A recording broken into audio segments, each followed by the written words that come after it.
પંચમહાલના ગોધરા નગરપાલિકાની આવનારી ચૂંટણીને લઈને શહેરમાં રાજકીય ગરબાઓ તેજ બન્યો છે। ભારતીય જનતા પાર્ટી દ્વારા આજે ભવ્ય વિજય સંકલ્પ રેલીનું ખાસ આયોજન કરી શક્તિ પ્રદર્શન કરવામાં આવ્યું હતું। શહેરના મહેંદી બંગલોઝ વિસ્તારમાંથી રેલીનું પ્રારંભ કરવામાં આવ્યું, જેમાં મોટી સંખ્યામાં કાર્યકર્તાઓ અને સમર્થકો જોડાયા। ભાજપના કુલ 28 ઉમેદવારો રેલી સ્વરૂપે ઉમેદવારી ફોર્મ ભરવા પહોંચ્યા। સમગ્ર રેલી દરમિયાન ઉત્સાહ અને જોશનો માહોલ જોવા મળ્યો હતો।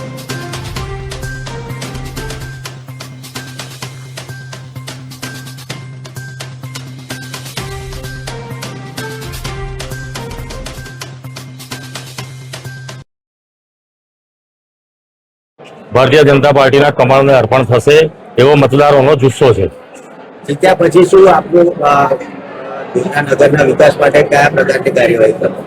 ગોધરા નગરના મતદારોનો ભારતીય જનતા પાર્ટી પર જે વિશ્વાસ છે એ વિશ્વાસને અમે ચૂંટાઈ અને સંપૂર્ણપણે ખરો ઉતરીશું અને જે રોજિંદી જરૂરિયાત છે પ્રજાજનોની તેને પૂરેપૂરો સંતોષ આપવાનો અમે પ્રયત્ન કરશું। ગોધરા નગરપાલિકાની સામાન્ય ચૂંટણીના આજરોજ ભારતીય જનતા પાર્ટીએ 7 વોર્ડની અંદર 28 ઉમેદવારો સાથે ફોર્મ ભર્યા છે।